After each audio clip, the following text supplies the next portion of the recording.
saturer l'atmosphère de ta présence.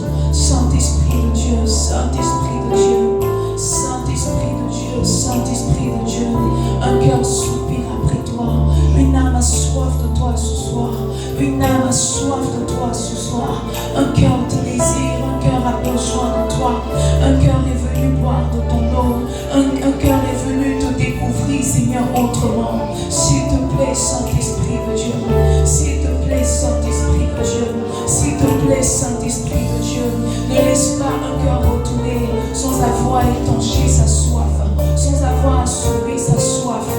Jésus, Jésus, nous t'appelons ce soir. Jésus, Jésus, nous te supplions ce soir.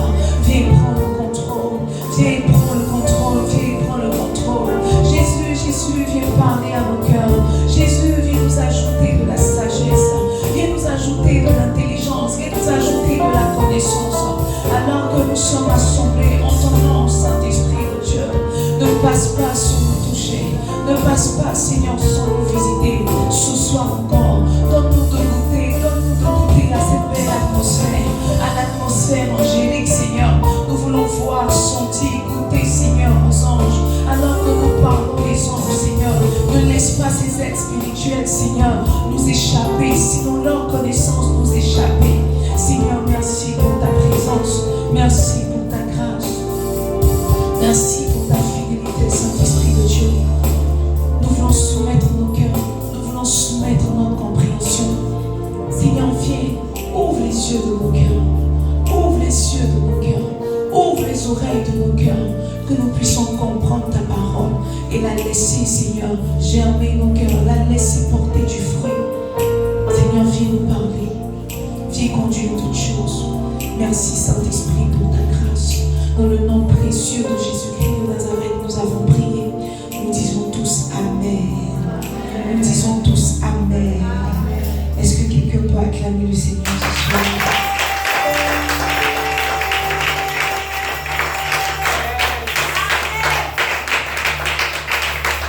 Alors je vous salue tous ce soir dans le nom puissant de Jésus. Salut ton frère, salut ta soeur.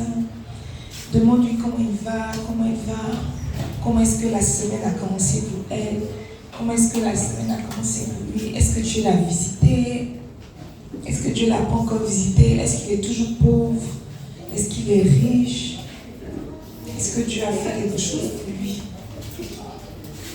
Alléluia, gloire à Jésus. Alors depuis la semaine dernière, n'est-ce pas, nous avons commencé à traiter un thème qui est le ministère des anges. Et nous croyons que cette saison-là est celle où nous allons voir, sinon expérimenter de manière palpable le ministère des anges. Peut-être que hier nous l'expérimentions, mais comme nous n'avons pas la connaissance, n'est-ce pas, nous attribuons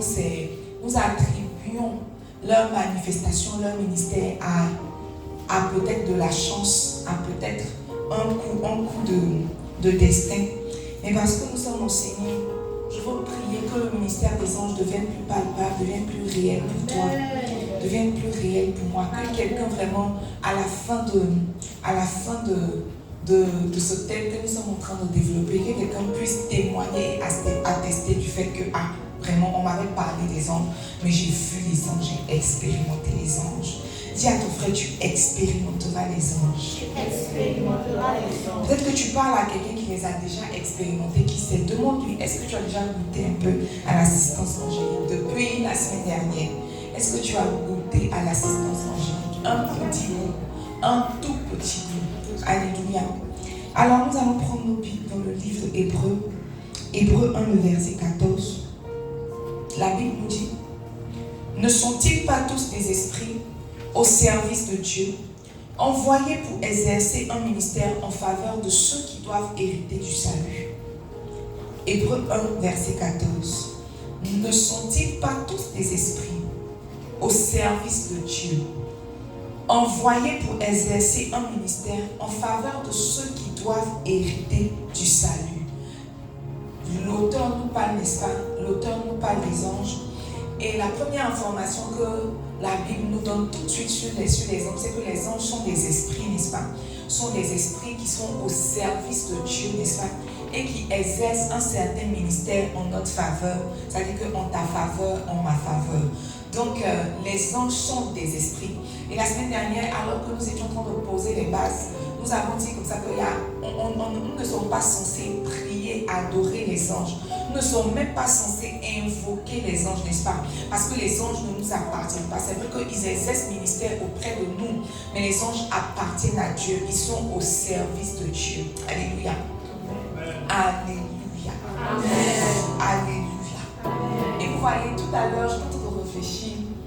Et je me disais que si je devais rapprocher, faire un parallèle entre le ministère des anges et une chose qui se fait couramment ici sur la terre, je dirais que les anges sont pour Dieu ce que les nounous sont pour nous. Quand je me suis assise et que j'ai essayé de faire le parallèle, je me suis rendu compte que les anges sont pour Dieu, n'est-ce pas? Ce que les nounous sont pour nous. En général, on prend des nounous parce que généralement, les nounous entrent dans les foyers quand les enfants viennent. Parce que quand ils sont deux, ils peuvent se gérer, ils peuvent manger, tout. Mais dès qu'il y a un enfant, le besoin de nounou se fait tout de suite sentir. Et vous voyez, le rôle des nounous, c'est quoi? C'est prendre soin des enfants, c'est peut-être prendre soin de la maison, c'est peut-être, laver les vêtements, faire à manger, tout. Et vous voyez, les nounous ne travaillent pas pour les enfants. Les nounous travaillent pour les parents, mais sauf que leur exercice, n'est-ce pas, ce qu'elles font comme travail, c'est directement pour les enfants. Et c'est exactement ce que sont les anges. Les anges sont au service de Dieu. C'est Dieu qui les paye, c'est Dieu qui les relâche, c'est Dieu qui les manage. Sauf que leur ministère, leur exercice, c'est auprès de nous. Donc les anges sont pour Dieu, n'est-ce pas, ce que les nounous sont pour nous. Dis à ton frère, tu as une nounou. Tu as une nounou spirituelle. Peut-être que tu ne la vois pas, mais tu as une nounou spirituelle. Et vous voyez, puisque les anges exercent ministère, n'est-ce pas? Ils exercent un certain ministère. Et j'ai cherché sur Google, exercer le ministère, c'est quoi? Google dit que exercer un ministère, c'est accomplir une tâche bien définie, un service particulier, c'est aider avec ses capacités. Google dit que exercer un ministère, c'est accomplir une tâche bien définie, un service particulier, c'est aider avec ses capacités. Donc quand on est en train de dire que les anges vraiment exercent ministère auprès de nous, on est en train de dire que les anges ont des tâches bien définies auprès de nous. Les anges ont des postes bien définis, il y a des choses qu'ils font. C'est comme leur cahier de charge. C'est comme si avec leur pouvoir, avec leurs compétences, ils rentrent dans la vie, n'est-ce pas? Dans la vie et dans le ministère des saints et ils influencent d'une certaine manière. Alléluia. Alors si leur rôle vraiment c'est d'exercer le ministère, si leur rôle c'est de nous prêter, n'est-ce pas, main forte, si leur rôle c'est de faire quelque chose de particulier auprès de nous, ce soir je veux déjà, si le temps nous permet, présenter que font les anges exactement. Je me dis que c'est parce que nous ne savons pas que pendant que nous sommes en train de prier, tu peux envoyer ton ange découper ton ennemi. C'est parce que tu ne sais pas, c'est pas le travail des anges. Quand tu dis que j'envoie mon ange, alors qu'il prend la machette, je le vois couper mon premier ennemi, mon deuxième ennemi, mon troisième ennemi. Le camp de l'ennemi est en feu et en sang. C'est parce que tu ne sais pas ce que les anges font. Les anges ne plient pas foutu. Alors que je suis ici, Seigneur, envoie un ange plier mon foutu que j'ai laissé là-bas pour ne pas que mon foyer se brise. Il y a beaucoup de choses que tu sais sur les anges, mais c'est pas ça. Les anges ne plient pas foutu. Il y a beaucoup de choses qu'on attribue aux anges, mais qui ne sont pas forcément leur rôle. Et je pense que c'est parce que nous ne les connaissons pas. C'est parce que nous ne savons pas exactement ce qu'ils doivent faire ou ce qu'ils font, n'est-ce pas, que nous nous méprenons. Et vous voyez, quand tu ne sais pas l'utilisation exacte d'une chose, soit tu la méprises, soit tu l'utilises à mauvais escient. N'est-ce pas? Soit tu la méprises, soit tu l'utilises à mauvais escient. Peut-être tu vas avoir un désodorisant, toi tu ne sais pas, tu vois que ça sent bon, tu soulèves tes aisselles, tu commences à pomper. C'est vrai que tu veux sentir bon, mais le désodorisant n'est pas approprié pour le corps. Pour le corps, c'est le déodorant, pour l'espace, c'est le désodorisant. Et beaucoup d'entre nous avons commencé à traiter avec les anges, n'est-ce pas? On a commencé à traiter les anges comme des désodorisants, alors qu'ils sont des déodorants. Il y a beaucoup de choses que les anges font, que tu n'attribues même pas au ministère angélique. Il y a beaucoup de choses que les anges ne font pas, que tu attribues au ministère angélique. Il y a des gens qui pensent que quand ils se couchent et qu'ils ouvrent leur Bible, il y a un esprit qui sort de la Bible pour venir leur donner de la connaissance. Ils se disent ça. Ou bien l'ange de l'Éternel campe autour de la maison. L'ange de l'Éternel barricade la maison. En tout cas, ça fait aussi. Mais si barricader la maison là, je ne sais pas. Demande à ton frère, tu as barricadé ta maison.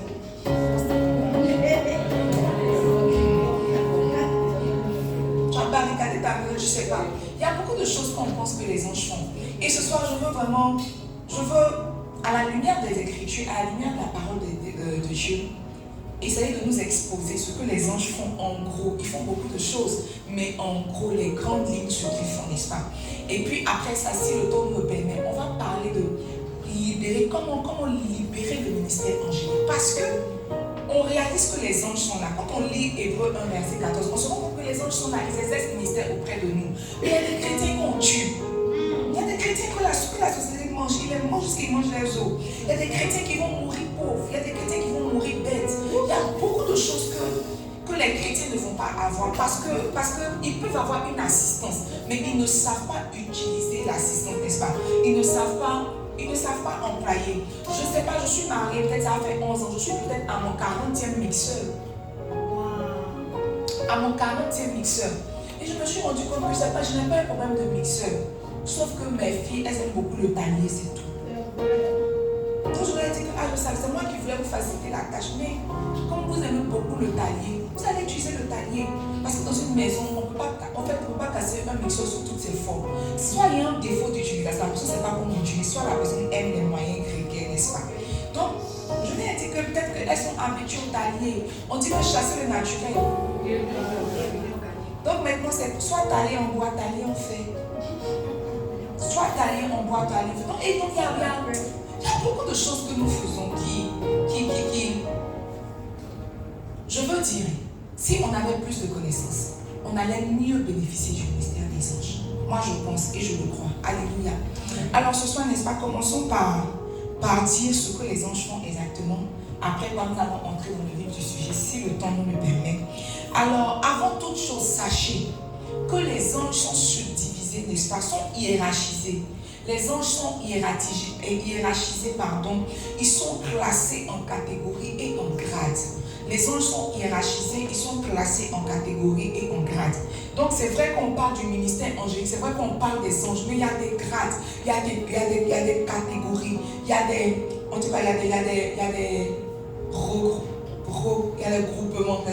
des groupements. Et donc la première catégorie, sinon le premier grade des anges, c'est le premier, c'est-à-dire que le grade des grades, ils sont subdivisés en lot de 3. Il y a 3 grades, mais dans les 3, il y a 3 chacun, n'est-ce pas? Et donc, dans les 3, le premier grade, il y a les séraphins, les chérubins et les trônes. Les séraphins, les chérubins et les trônes. Les séraphins, les chérubins et les trônes. Vous voyez, ça c'est quoi? Ça c'est le trône. Ça c'est quoi? Des anges. C'est pas Gabriel qui fait ça. Il y a un type d'ange qui fait ça, qui sont autour du trône, n'est-ce pas? Donc il y a des séraphins, il y a des chérubins et il y a des trônes. Seigneur, je suis en train de voir l'ange Gabriel assis, prosterné à tes pieds, en train de t'adorer. C'est pas Gabriel que tu as vu. Et je doute fort même que tu aies vu, tu n'as rien vu. Premier grade, les chérubins, les séraphins, les chérubins et les trônes. Deuxième grade, on a les dominations, les vertus et les puissances. Les dominations, les vertus et les puissances. Les dominations, les vertus et les puissances. Hier, quand je suis en train de prier, j'ai réalisé, sinon j'ai compris que le fait que quelqu'un ait de grandes vertus, le fait que quelqu'un soit fortement vertueux, c'est un ange qui marche avec lui. On n'est pas vertueux par nous-mêmes, on n'est pas vertueux de nous-mêmes. Il y a un ange qui marche avec toi, qui te donne d'être vertueux. Donc le deuxième grade, il y a les dominations, il y a les vertus, il y a les puissances. Et le troisième grade, il y a les principautés, il y a les archanges et les anges. Il y a les principautés, les archanges et les anges. Tu veux voir les anges au point où quand tu le vois, tu trembles. Quand tu les vois, tu trembles et tu pleures. C'est la dernière catégorie. Quand tu les vois, c'est que je veux voir un ange. La dernière fois, j'étais en train de prier et quelqu'un m'a touché. Je me suis levée, j'ai dit Jésus, je ne veux pas voir ça.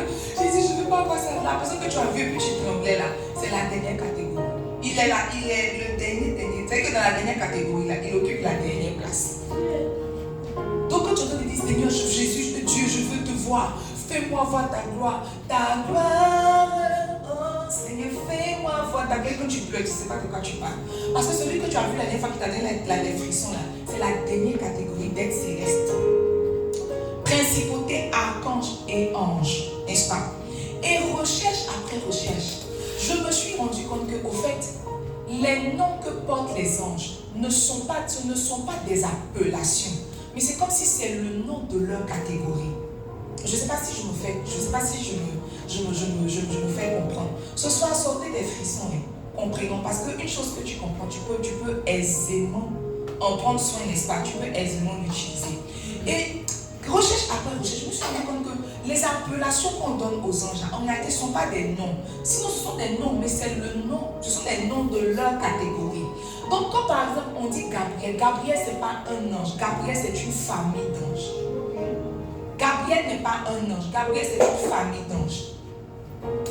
Gabriel n'est pas un ange, c'est une famille d'anges. En tout cas, moi-même, j'étais la première à être étonnée. Parce que je me suis dit qu'il y avait un ange Gabriel. Un ange Gabriel sur toute l'étendue, je ne vais pas dire du territoire, sur tout un ange Gabriel pour nous, les 7 milliards d'habitants, et pour le ciel, tout. Mais après, quand j'ai fait les recherches, je me suis rendu compte que Gabriel, c'est le nom d'une famille. Donc, il va dire que je suis venu chez toi, je suis Gabriel. Gabriel peut être chez toi aujourd'hui. En même temps, il est chez ton frère. En même temps, il est là-bas. C'est la famille Gabriel, n'est-ce pas?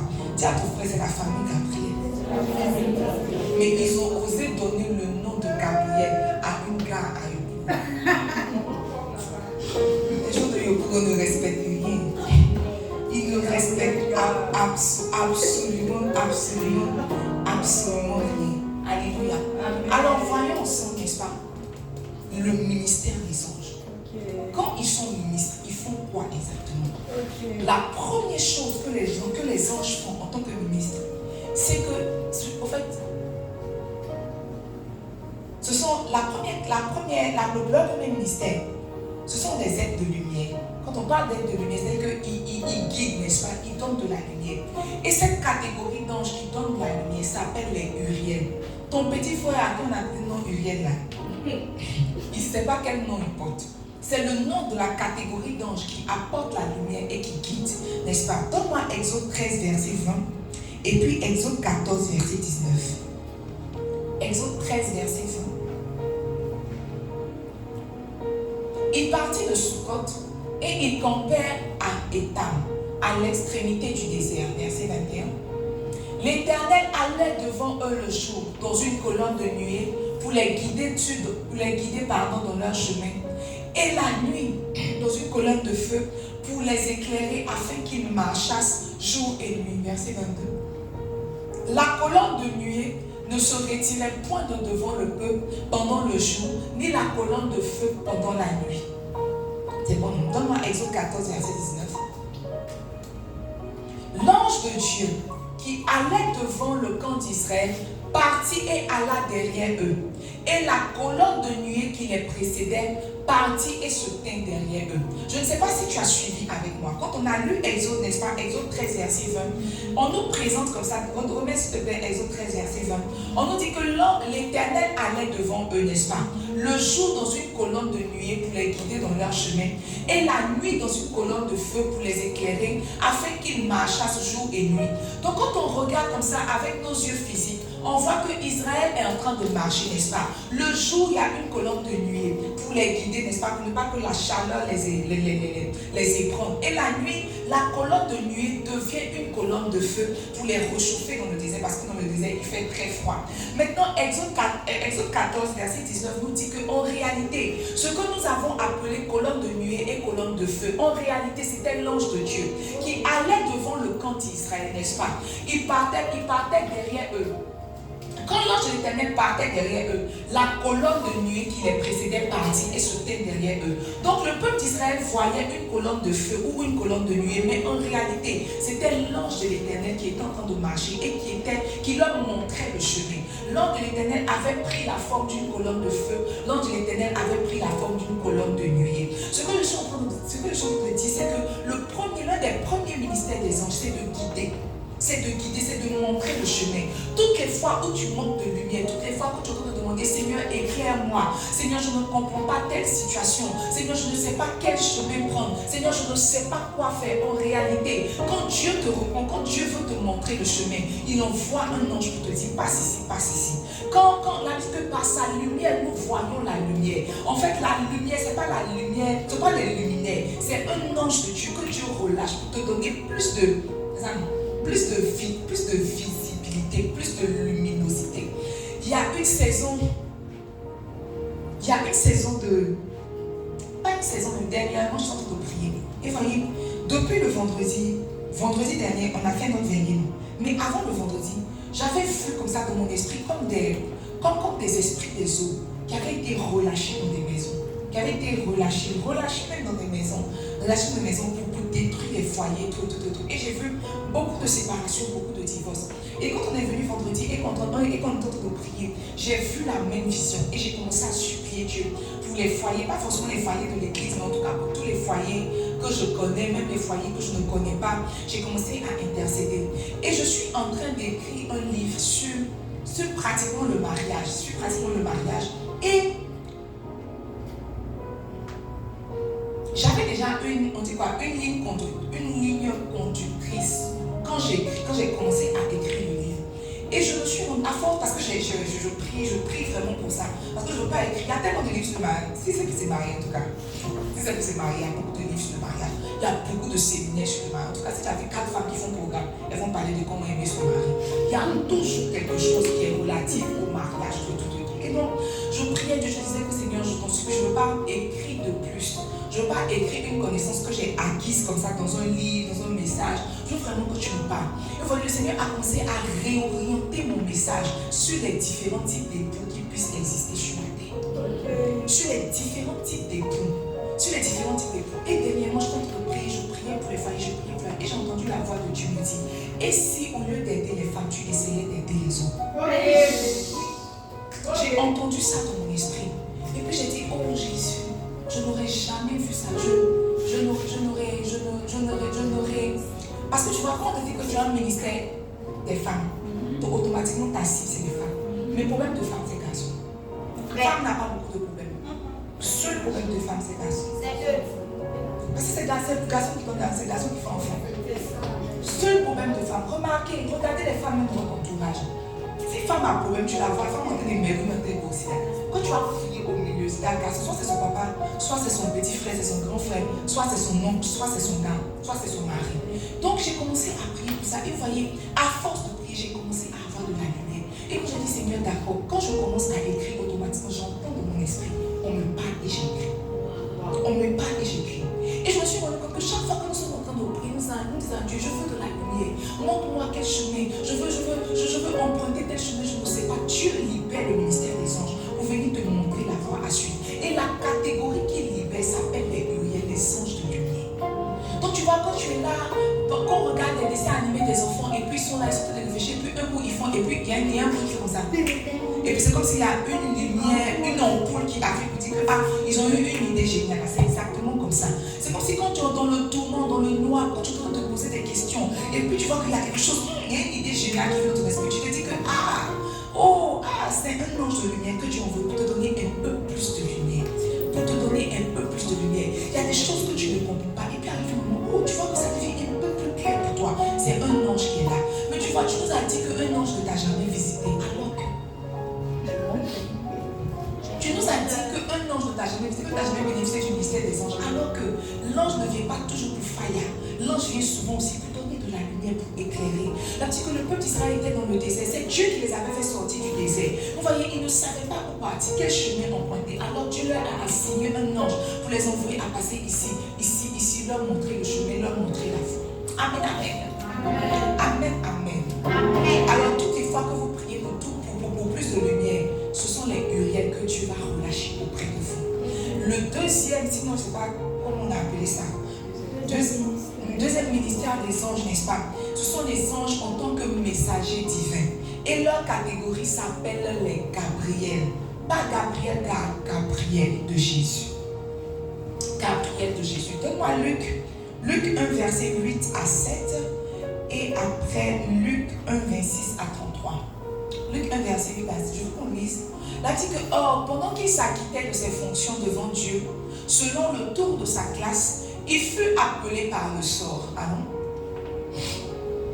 D'après la règle du sacerdoce, à entrer dans le temple du Seigneur pour offrir le parfum. Verset 10. Toute la multitude du peuple était dehors en prière à l'heure du parfum. Alors un ange du Seigneur apparut à Zacharie et se tint debout à droite de l'autel des parfums. Verset 12. Zacharie fut troublé en le voyant et la frayeur s'empara de lui. Ça veut dire que c'est normal qu'un ange t'apparaisse et que tu aies peur. Zacharie, il était sacrificateur, mais il a eu peur. Toi, tu veux voir les anges et puis tu veux rester serré. C'est de l'orgueil. Zacharie fut troublé en le voyant et la frayeur s'empara de sa part. Ça veut dire que les anges font peur. Les anges font peur. Verset 13.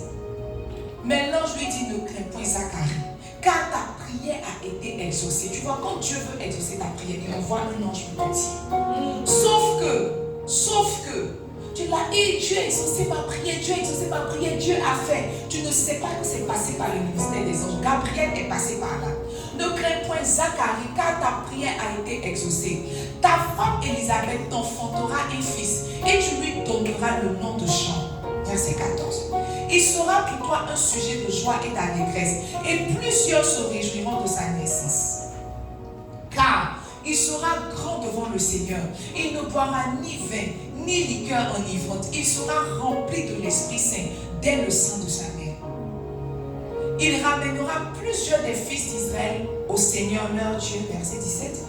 Il marchera devant Dieu avec l'esprit et la puissance d'Élie pour ramener les cœurs des pères vers les enfants et les rebelles à la sagesse des justes, afin de préparer au Seigneur un peuple bien disposé. Mes amis, chaque fois que vous entendez une certaine réponse du Seigneur, une quelconque orientation, une quelconque instruction, c'est venu de Gabriel. Gabriel, tu as prié, n'est-ce pas? Tu as prié, puis Gabriel a été envoyé pour te donner une certaine réponse. Pour te dire que quand Gabriel a visité, comment il s'appelle, Zacharie, la petite lui a dit que ta prière a été exaucée. Maintenant, comment est-ce que ça va se manifester? C'est que Dieu va te donner un fils, tu vas lui donner le nom de Jean. Tu vas faire, donc voilà ce que Jean va faire, exactement ce qu'il doit faire. Quand un homme reçoit les instructions du Seigneur, il ne les reçoit pas de manière fortuite. Il y a un ange qui est relâché pour lui donner une certaine information. Pour lui donner une certaine information. Pour lui donner une certaine information. Regarde, quand tu vois un homme de Dieu, il est en train d'exercer le ministère, et puis il t'appelle. Il dit que j'entends Samira, et puis tu te lèves. Tu vois, c'est un ange qui lui a dit ton nom. Ce n'est pas le Saint-Esprit, c'est un ange qui lui a dit ton nom. Maintenant, Samira vient, tu t'appelles Samira Kwaku. Oui, c'est moi Kwaku, Jésus. Tu as 20 ans, mon Dieu, oui, j'ai 20 ans. Ton papa s'appelle Anatole, oui, ta maman Anastasie, oui, ok. Maintenant tu vis. En fait, c'est un ange qui est en train de lui donner les informations sur toi. Maintenant, quand il vient de te dire ça, il te dit que ainsi par l'Éternel, l'année prochaine, en fait, l'homme de Dieu est en train d'opérer, mais c'est un ange qui est en train de lui donner les informations. C'est un ange qui est en train de lui dire, donc tu vois, quand tu es là, et puis tu dis que, j'étais là, et puis, le Seigneur m'a parlé de temps, le Seigneur m'a parlé de tel. Quand tu dis le Seigneur, là, c'est je ne vais pas dire que c'est un euphémisme, en réalité, il y a un ange qui est venu te donner des informations sur quelqu'un. Il vient donner des informations. Les Gabriels, ce sont les messagers, ce sont les anges messagers. Retourne-moi Luc, n'est-ce pas? Luc 1, verset 26 à 33. Là, dit qu'au 6e mois, l'ange Gabriel fut envoyé par Dieu dans une ville de Galilée appelée Nazareth. Au fait, reviens. Moi, quand je lisais le livre de Luc 1, là, je me suis dit que comme c'est avant, je me disais que comme c'est le même chapitre, c'est dès que l'ange est quitté chez Zacharie qu'il est parti chez Marie. Mais c'est faux. Là, dit que l'ange est parti voir Zacharie. C'est 6 mois après qu'il est revenu voir Marie. C'est pas dès qu'il est quitté chez Zacharie, il est parti. Non, sinon, Élisabeth et puis Marie allaient danser en même temps. Là, dit qu'au 6e mois, l'ange Gabriel fut encore envoyé dans une ville, par Dieu, dans une ville de Galilée appelée Nazareth. Alors, auprès d'une vierge fiancée à un homme de la maison de David nommé Joseph. Le nom de la vierge était Marie. L'ange entra chez elle et dit: je te salue, toi à qui une grâce a été faite. Le Seigneur est avec toi. Verset 29. Troublée par cette parole, Marie se demandait ce que pouvait signifier une telle salutation. Mais vous voyez, il y a des paroles que Dieu vous dit normalement qui sont censées vous troubler. Souvent tu es là, tu dis: Seigneur, je veux bénéficier du ministère des anges. Mais si tout tout est si facile pour toi, tu ne vas pas bénéficier. La petite, quand il lui a donné la parole, elle était troublée. Alors, en fait, c'est comme si le trou de Marie a ouvert la porte à l'ange pour pouvoir lui donner un peu plus d'informations. Il dit, troublé par cette parole, Marie se demandait ce que pouvait signifier une telle salutation. Verset 30. L'ange lui dit, ne crains point Marie, car tu as trouvé grâce devant Dieu. Et voici, tu deviendras enceinte. Elle n'était pas encore enceinte. Tu deviendras enceinte et tu enfanteras un fils et tu lui donneras le nom de Jésus. Verset 32. Il sera grand et sera appelé fils du Très-Haut. Et le Seigneur Dieu lui donnera le trône de David, son père. 33. Il régnera sur la maison de Jacob éternellement et son règne n'aura point de fin. Et son règne n'aura point de fin. Vous voyez, les Gabriels sont envoyés, sont relâchés pour nous donner les informations. Maintenant, quand ils doivent venir nous donner les informations, comment est-ce que ça se manifeste? Pour Zacharie, il est apparu lors de son service. Lorsqu'il était dans le sein en train d'offrir des parfums. Pour comment elle s'appelle? Pour Marie, elle était juste à la maison et puis elle a reçu la visitation angélique. Mais pour nous, ça peut être comme ça, mais c'est rarement comme ça pour nous. Vraiment, je ne sais pas pour toi, mais pendant que tu es au travail comme ça, un ange vient, je te salue, toi, oui, tu vas Dieu plaît, à qui une grâce a été faite. Avant même qu'il va dire quoi, Dieu plaît. Déjà, il va mieux, n'est-ce pas? Donc, généralement, ils font quoi? Ils viennent, eux, dans les songes. Ils viennent dans les songes. Parce que Dieu sait que tu ne peux pas supporter. Ils viennent dans les songes. Ils viennent dans les songes. Ils viennent te donner un songe. La Bible dit que, vous voyez, c'est étrange. L'ange est apparu à Marie pour lui parler. Mais quand il s'est agi de Joseph, il lui a parlé en songe. Ça veut dire que Joseph n'était pas apte à recevoir une visitation angélique. Dieu te connaît. Dieu sait ce qu'il va te montrer, qui va te faire fuir. Il faut faire que toi, tu t'endors. Parce que quand tu dors, là, tu es immobile. On te parle, tu te lèves, tu dis que oh, j'ai fait un songe, c'est ça. Mais Dieu sait que c'est toi, ils ont envoyé un ange comme ça, la Marie, elle-même, elle est morte même. Elle est non seulement elle t'a trompé, et puis en plus, elle nous a envoyé un texte céleste pour te menacer. Dieu connaît nos cœurs, n'est-ce pas? Donc tu vois, il visite Marie vis-à-vis, corps à corps, et puis il visite Joseph en songe. La Bible dit que c'est la femme de Manoah qui était là, et puis elle a reçu la visitation angélique. Il est venu donner des informations. Elle va dire à son mari que il y a un homme de Dieu qui est venu. Et puis son mari dit que quel ange qui était venu revienne nous visiter encore. L'ange vient, il lui donne les informations. C'est quand ils finissent de faire le sacrifice qu'ils sont. La Bible dit que c'est là que Manoah a su que c'était l'ange de l'Éternel. Les anges te sont déjà apparus. C'est quand ils sont partis depuis, quand ils sont arrivés, que tu t'es rendu compte que c'était des anges. Là, tu dis, c'est quand il a demandé ton nom. Il dit, tu demandes mon nom, pourquoi? Mon nom est merveilleux. Et il a pris les offrandes, le parfum du sacrifice, et puis les montagnes. C'est là que la petite, c'est là que Emmanuel a dit à sa femme, malheur à nous, on a vu Dieu, on va mourir. Elle a dit que si on devait mourir là. Et depuis le premier épisode. C'est depuis le premier épisode. Donc très souvent, quand les anges viennent nous donner des messages, tu sais, on songe, tu peux être en train de dormir. On a prié la dernière fois pour la prospérité. Il y a un ange de la prospérité qui a été relâché. On songe, tu vas dormir, tu vois que toi, tu as pris une machette avec ta barre, tu es en train de taper la terre. C'est un ange qui est venu te dire que toi, ton prochain point de chute là, c'est l'agriculture. Mais tu vas encore venir t'asseoir dans mon bureau, me donner que tu as fait une chose, tu ne comprends pas. De t'expliquer. Qu'est-ce que je vais faire? Je suis ton pasteur, t'expliquer. C'est pour ça que Dieu m'a appelé. Il t'a expliqué que, en fait, ce que tu as fait là, c'est l'agriculture. Il faut te lancer dans la boutique. Jésus, Momo, tu es oui. Je suis pas oui, c'est toi qui es Zozo. C'est toi qui es Zozo. C'est toi qui es Zozo. Et toi qui es Zozo. Ils viennent nous donner des messages par des coïncidences. Mes amis, je ne crois pas que le hasard existe. Par des coïncidences. Il y a des coïncidences, il y a des gens que tu rencontres. Ils te donner. Ma maman m'expliquait, hey Seigneur, je ne sais pas si je peux me rappeler de l'histoire exacte.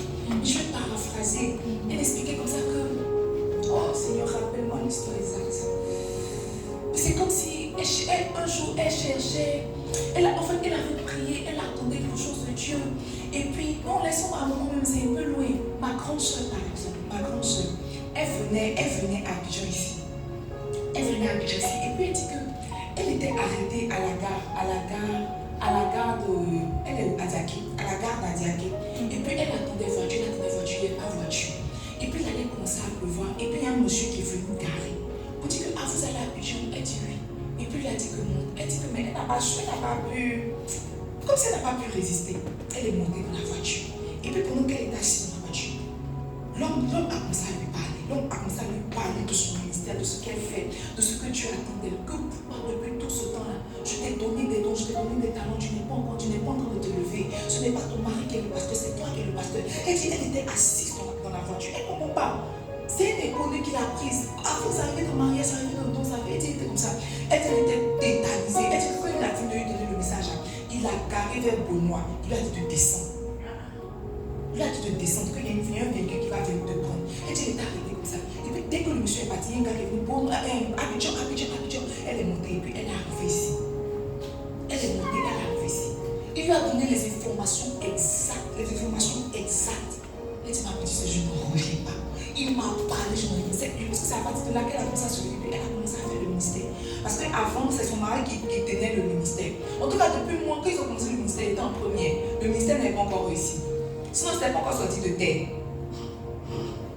Il faisait le ministère, mais elle dit le nom du ministère, c'est quel nom est dans le ministère.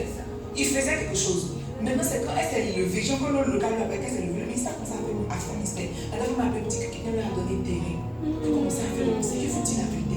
Il est venu lui donner des informations.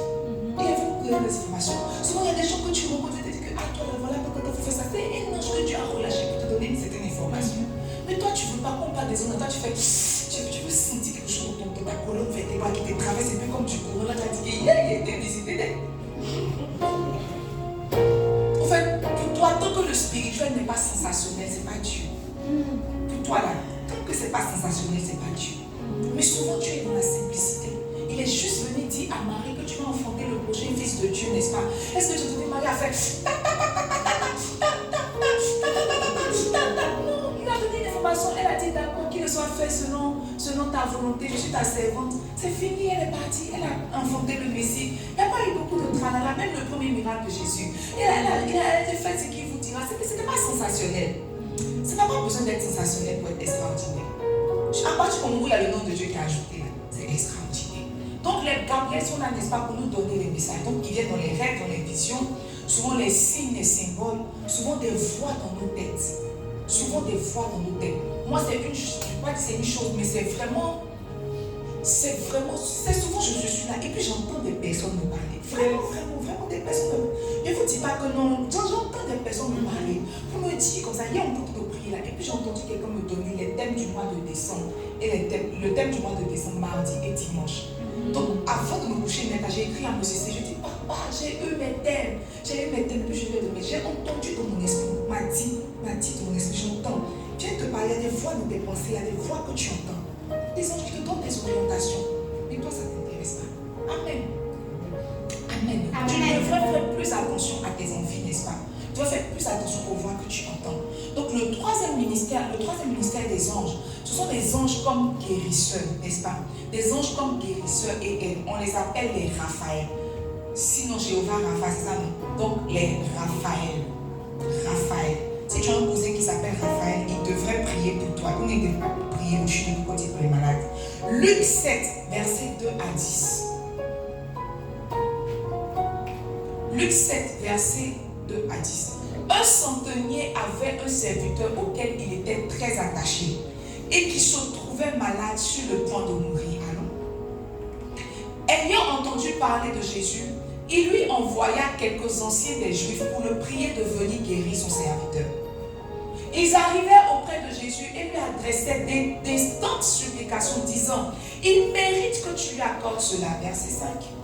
Car il aime notre nation et c'est lui qui a bâti notre synagogue. Verset 6. Jésus, étant allé avec eux, n'était guère éloigné de la maison. Quand le centenier envoya des amis pour lui dire, Seigneur, ne prends pas tant de peine, car je ne suis pas digne que tu entres sous mon toit. Verset 7. C'est aussi pour cela que je ne me suis pas cru digne d'aller en personne vers toi.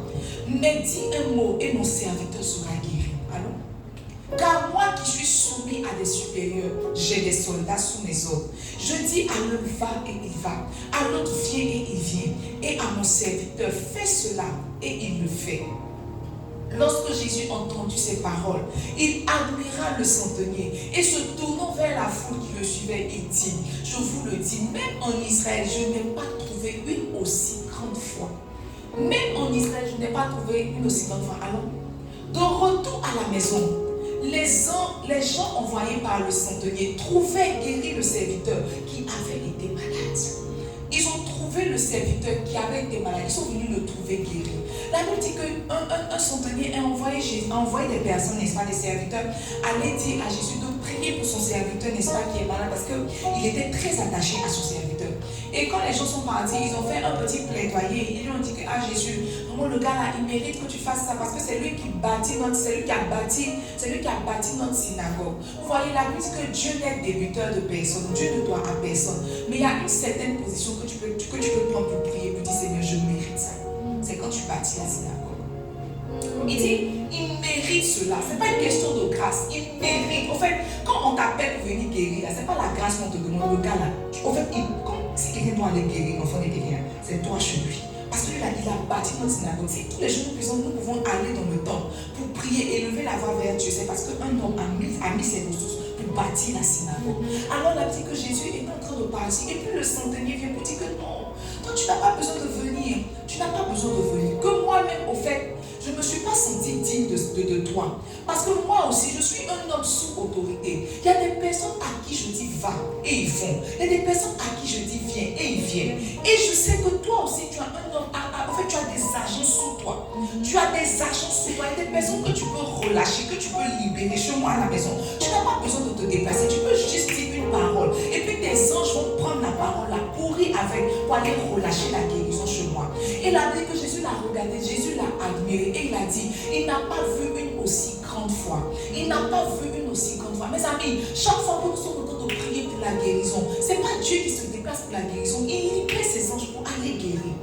Dieu n'a pas besoin de se lever de son trône. Ses serviteurs sont assez puissants pour faire ces choses-là. Et c'est la révélation que le gars a eue. Alors Jésus a dit qu'il n'a pas trouvé une aussi grande foi. Parce que tu vois, il sait que Jésus peut dire à des personnes, allez, à des êtres invisibles, allez. Et puis ils vont partir, guérir le gars et puis revenir. Et puis revenir. Les anges de la guérison sont appelés les Raphaël. Chaque fois que nous sommes en train de prier, si on t'a dit que toi tu as une don de guérison, tu as un ministère de guérison, puis tu es là, en fait, on ne t'a pas dit quelque chose de grand, on t'a juste dit que l'ange qui marche avec toi, c'est l'ange de la guérison. Faut ta main qui tremble, faut arrêter. Faut arrêter. Ça là, c'est psychologique. On a mis dans notre tête que la guérison est dans la main. Donc on dit que tant de guérison, nous nos mains commencent à trembler. Sinon, Jésus n'a pas écouté les mains, il a parlé. L'ange de la guérison est parti. Il y a un certain niveau même du ministère, même où tes anges sont tellement puissants, tu as tellement appris à collaborer avec eux que tu n'as plus besoin de te déplacer. Tu ordonnes et puis ils commencent à se mettre en mouvement.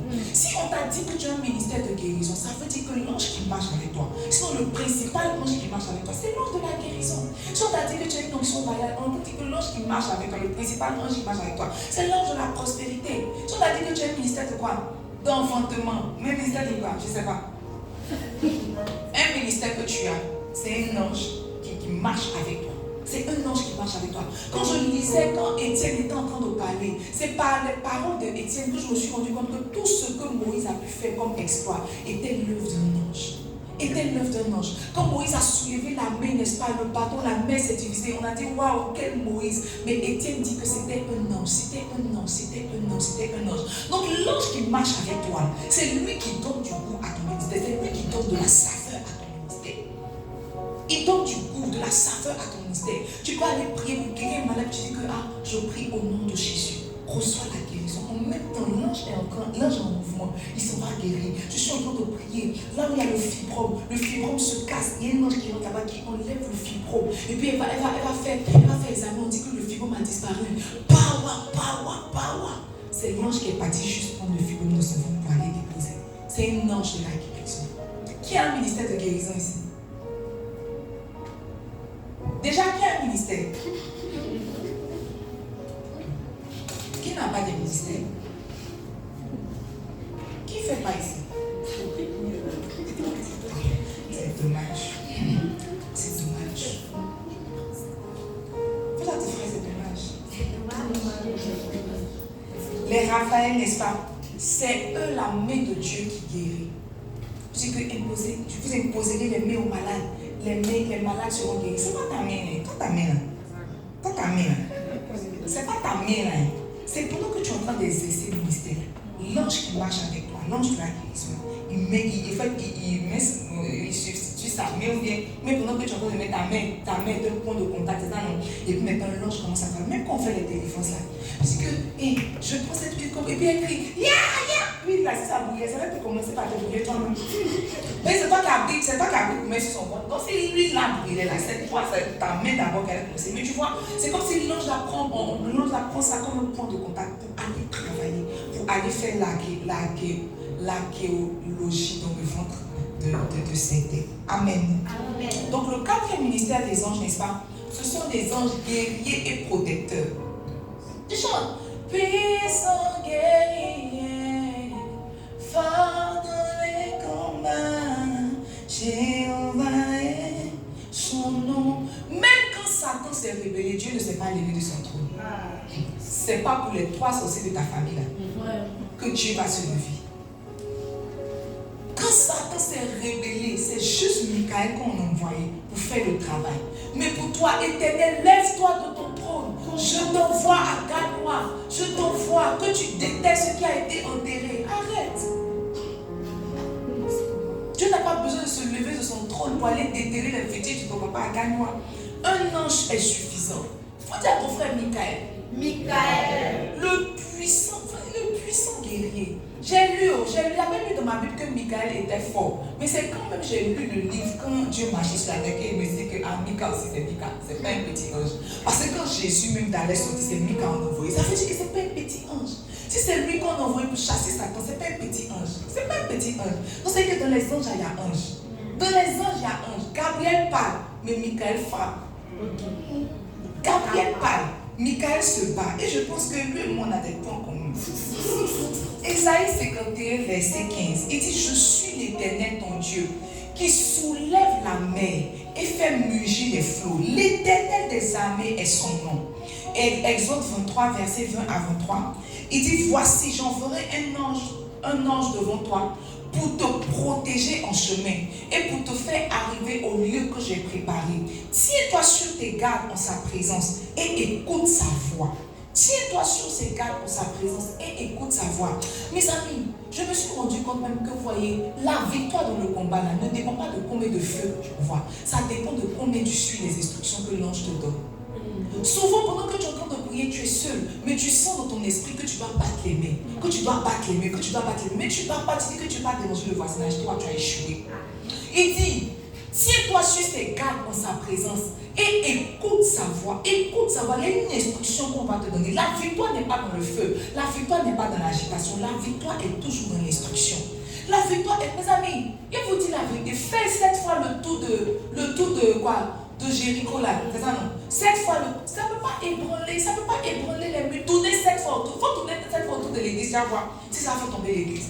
Mais tu vois, c'est une instruction, c'est une petite instruction divine qui a donné la victoire. Ce n'est pas le fait de faire, c'est l'instruction derrière. Il dit, tiens-toi sur tes gardes en sa présence, écoute sa voix, ne lui résiste point, parce qu'il ne pardonnera pas vos péchés, car mon nom est en lui.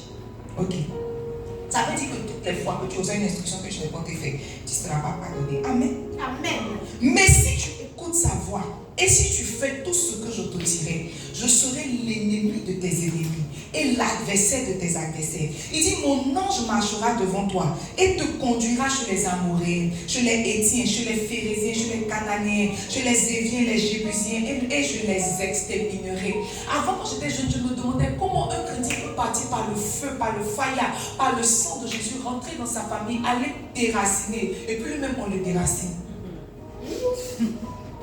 Tu n'as jamais vu des chrétiens qui étaient tellement zélés qui ont dit que c'est vrai que dans la famille, là, on a beaucoup mangé, mais ça s'arrête à lui. Il est parti au village à se retrouver, il a fait un accident, il est mort.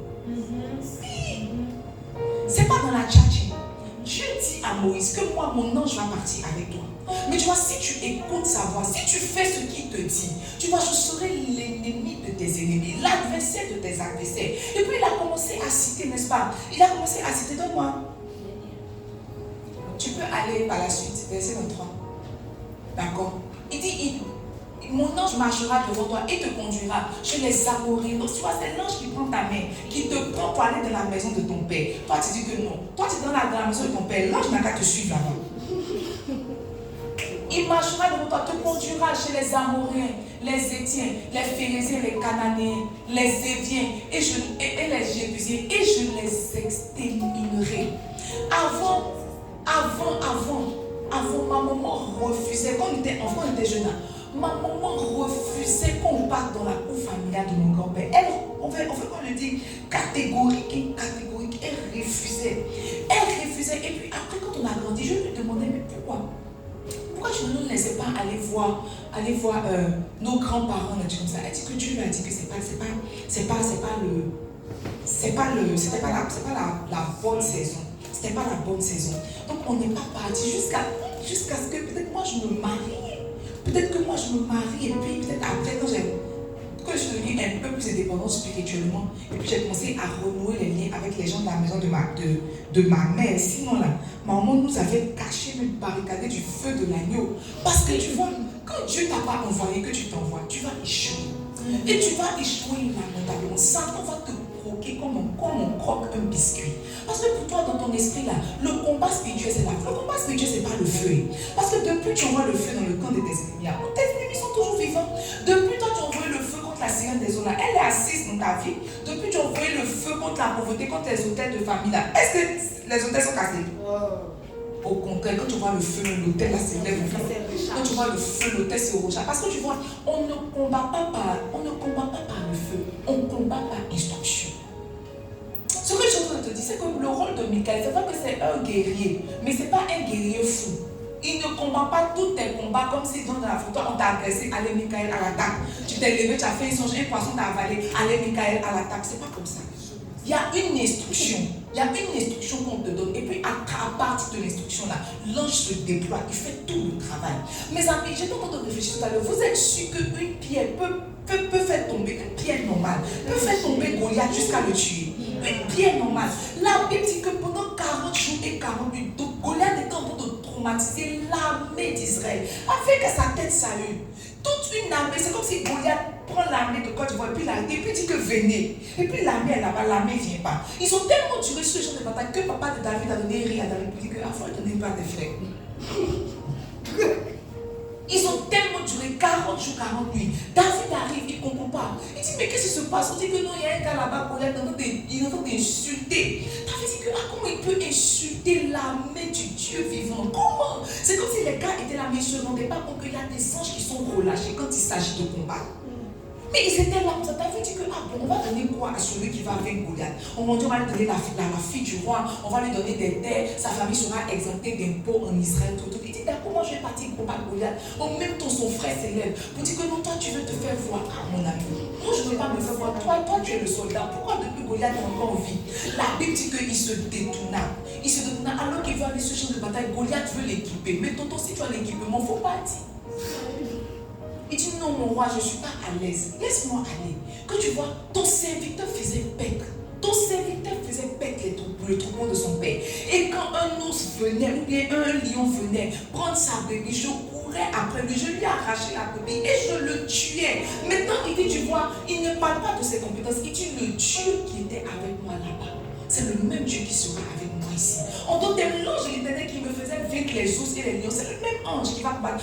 C'est comme s'il était en train de dire qu'en fait, ce n'est pas mes compétences, c'est une question d'ange. Il y a un ange qui marche avec moi. La Bible dit que David va sur les champs de bataille, il ramasse des pierres dans le torrent. C'est une instruction que l'ange lui a donnée. Sinon, quelqu'un ne peut pas aller combattre. Et puis il va avoir pour idée de ramasser Camille dans le torrent. Il prend les 5 pierres dans le torrent, il va. Goliath commence à parler. Que pourquoi on m'envoie un enfant? Tout David dit aussi que peut-être que je suis un petit chien. Mais le petit chien, il commence à se parler. La Bible dit que David prend sa fronde. Il lance. Ça rentre dans la tête de Goliath. Goliath tombe. Quand il peut faire tomber un géant. Quand avant on étudiait la vie de Goliath, j'ai vu qu'on a vu que Goliath faisait 3 mètres de haut. Quand on lance Caillou, comme on me suit quelqu'un qui a 3 mètres et puis ça arrive dans son front et quand ça rentre, et puis il tombe. Maintenant, la petite il prend l'épée de Goliath et coupe sa tête. S'il n'a pas été aidé, il ne peut pas faire ça. Mais tu vois, c'est parti d'une instruction. Prends des cailloux. Toi, tu te vois, tu as déjà vu Goliath, mais toi-même, tu n'as pas besoin de toi, tu es parti, tu es équipé. Toi, tu as le feu. Tu as le feu Déborah. Tu as un peu d'encens, un peu d'huile, un peu d'huile, un peu d'encens, le feu Déborah. Quand toi, tu arrives au retour comme ça, fire! Fire! Goliath, il a dit, mais là quoi? Quand il va lancer sa lance, quand il va prendre sa lance pour envoyer de ton cœur, tu vas tomber au paf. Pour dire que David, pourquoi c'est tôt? On lui avait juste dit d'envoyer du riz. On lui avait juste dit d'envoyer du riz. Mais pourquoi l'enfant? Pourquoi vous avez laissé l'enfant mourir? Mais on t'a dit pourquoi non, frère? La victoire est très souvent dans l'instruction. La victoire, et puis tu vois, les instructions du Seigneur sont tellement simples. C'est des petites choses que Dieu va te dire de faire. Et puis tu fais, non, l'Éternel prend ça pour partie. Il dit que si tu écoutes la voix de l'ange, tous tes ennemis là, parce qu'il les a cités un à un, tous ceux-là, je vais les exterminer pour toi. C'est pas toi qui vas les exterminer, c'est moi qui vais les exterminer pour toi. Donc les anges, n'est-ce pas? Les anges c'est ça? Les anges guerriers et protecteurs sont les Michaël. Dis à ton frère les Michaël. Les Michaël.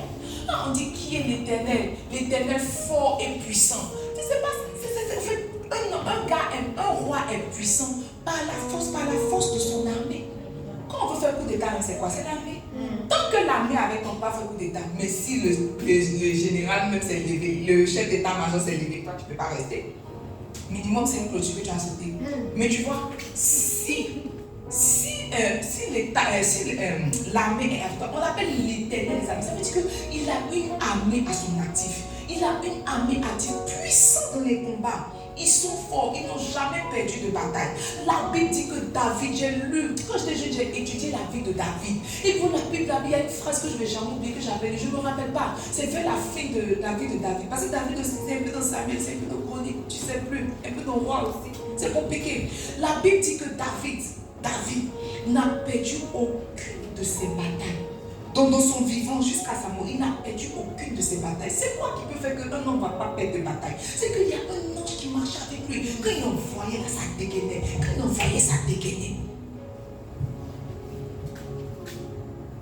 Dis à ton frère les Michaël.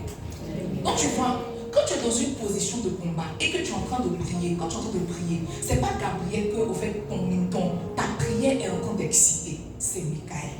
Quand c'est une question de guérison, que ce soit guérison de l'âme, guérison du corps ou une quelconque guérison, quand tu es en train de prier, ce que ton ministère est en train d'exciter, ce sont les Raphaël. Quand tu manques de lumière, quand tu manques que tu ne sais pas quoi faire, quand tu es en train de prier, ce que ton ministère est en train d'exciter, ce sont les Uriel, n'est-ce pas? Et quand tu manques d'instruction, quand tu manques d'orientation, quand tu ne sais pas quoi faire, quand tu veux entendre une parole du Seigneur, quand tu veux savoir de Dieu, ce que ton ministère excite, n'est-ce pas? Ce sont les Gabriel. Donc maintenant, quand tu seras en train de prier, tu sauras exactement ce que tu seras en train de dire, n'est-ce pas? Mais il nous reste 4 minutes. Je vais plonger dans mon truc et puis, si on ne finit pas, on va finir la semaine dernière. C'est bon? Alléluia. Amen. Alors ce soir, je veux tomber sur comment relâcher le ministère des anges. Comment relâcher le ministère des anges? Voyez, bien que les anges exercent ministère auprès de nous, cela ne se fait pas de manière délibérée. Le psaume 91 verset 11 nous dit, car il ordonnera à ses anges de te garder dans toutes tes voies. Il dit qu'il ordonnera à ses anges de te garder dans toutes tes voies. Ça veut dire que les anges peuvent marcher avec toi, mais tant qu'ils n'ont pas reçu d'ordre, ils ne se mettent pas en mouvement.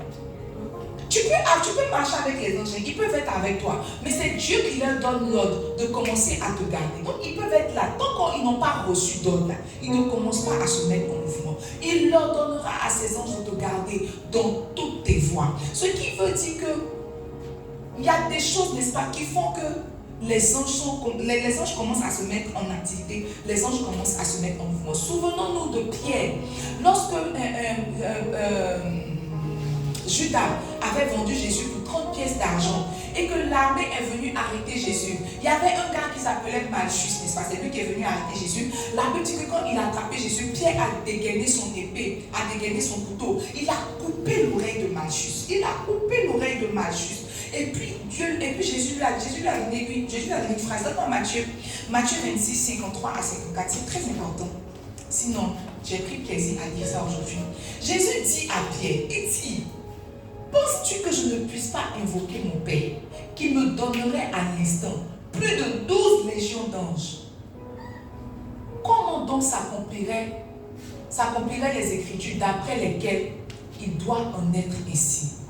Vous voyez, quand Pierre prend l'épée pour couper l'oreille de Malchus, Jésus lui dit que, oh, calme-toi. Moi, j'ai la science, je sais comment on fait pour relâcher le ministère des anges. Je sais, c'est pas par faiblesse qu'ils sont venus m'arrêter, c'est pour que les Écritures s'accomplissent. Il dit, tu penses que je ne peux pas invoquer mon Père qui va libérer, dans d'autres versets, n'est-ce pas, qui me donnerait à l'instant plus de 12 légions. On dit qu'une légion c'est 3000, environ 3000. 12 légions ça fait 72 000 anges. Il dit qu'à l'instant, je sais comment manager, je sais comment activer le ciel pour que 72 000 anges viennent à mon secours. Mon Dieu. Jésus savait comment faire pour activer 72 000 anges. Demande à ton frère, et toi, est-ce que tu sais comment on fait pour activer un? Pas beaucoup, un. Il dit, penses-tu que je ne puisse pas invoquer mon Père? Ah mon Dieu. Seigneur, aide-nous. Relâcher les anges nécessite certains codes. Il y a certains trucs qu'on fait pour libérer le ministère des anges. Il ne marche pas toi parce que tu es belle, il ne marche pas toi parce que tu ne marches pas toi comme ça. Il y a quelque chose qu'on fait pour que les anges soient en activité.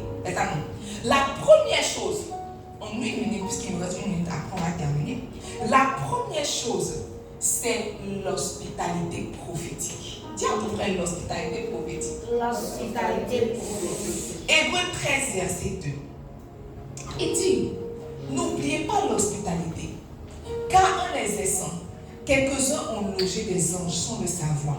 Demande à ton frère, est-ce qu'il est hospitalier? Demande à ton frère, est-ce que déjà c'est à une maison? Parce qu'on parle d'hospitalité, tu dis oui, mais tu dis j'ai dit. En fait, c'est toi qui bénéficies de l'hospitalité. Tu n'es pas hospitalier, c'est toi qui bénéficies, n'est-ce pas, de l'hospitalité.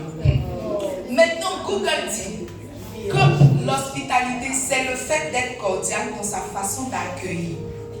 C'est le fait d'être cordial dans sa façon d'accueillir quelqu'un chez soi. C'est la façon d'être cordial, n'est-ce pas? C'est le fait d'être cordial dans sa façon d'accueillir quelqu'un chez soi. C'est recevoir, oui, mais recevoir avec empressement et gaieté. C'est pas juste recevoir, c'est le cœur que tu mets à recevoir. C'est la manière de recevoir, c'est comment tu reçois qu'on appelle l'hospitalité. Mes amis, on se souvient de Abraham, on se souvient de Lot. Lot a été sauvé à cause de l'hospitalité. Abraham a été visité à cause de l'hospitalité. Maintenant, vous voyez, la particularité de leur hospitalité, c'est que dans leur hospitalité, ils ont donné. Dis à ton frère, ils ont donné. Dis à ton frère, ils ont donné. Mes amis, il y a des gens que vous rencontrez dans vos vies, à qui vous devez donner. Parce que vous voyez, ce ne sont pas que des personnes, ce sont des portes pour avoir plus. La Bible dit que quand Abraham a identifié les 3 hommes, il a dit que venez chez moi. Quand ils sont arrivés, il a mis l'eau d'abord pour laver le pays. Il dit restez là, on va vous donner à manger. Il a dit qu'il s'est empressé, allez dire à Sarah, faites sortir le lait, donnez les bons trucs, faites sortir. La Bible dit qu'ils ont mangé. Maintenant Dieu parmi eux s'est levé, commencé à prophétiser. Maintenant, il a prophétisé. Et puis il dit que pourquoi Sarah rit? Sarah dit qu'elle ne rit pas. Il dit si tu arrives. Mais l'année prochaine, quand même si tu arrives et que tu as menti, l'année prochaine, à la même époque, tu auras un enfant. Ce n'est pas l'hospitalité seulement qui les a fait prophétiser, c'est que dans l'hospitalité, ils ont reçu quelque chose. Tu vois, ce qui fait que tu ne relâches pas le ministère des anges, c'est que tu es très méchant et très avare. Wow. Tu es très avare. Mes amis, moi je suis chrétienne depuis longtemps, j'ai vu de mes yeux qu'il y a des chrétiens qui disent qu'ils aiment Jésus, mais ils sont tellement avares. Quand on dit que quelqu'un est avare, c'est quelqu'un que sa main s'ouvre pas. Il est toujours en train de calculer. Si je donne ça, je ne vais pas, je vais mourir de faim. Mais je donne ça, ma famille et moi, on mange et on meurt. Comme la veuve de Sami Sarita. Ah, il me reste 2 pains. On mange ça, mon fils et moi, on meurt. C'est exactement comme ça que les avares fonctionnent. Ah, j'en ai, mais ça là, si je donne là, comment je vais vivre? Comment est-ce que je vais fonctionner? Comment est-ce que je vais faire? Mais tu vois, il y a des promesses sur ta vie. Et les promesses sur la vie des gens s'activent. Les promesses s'activent.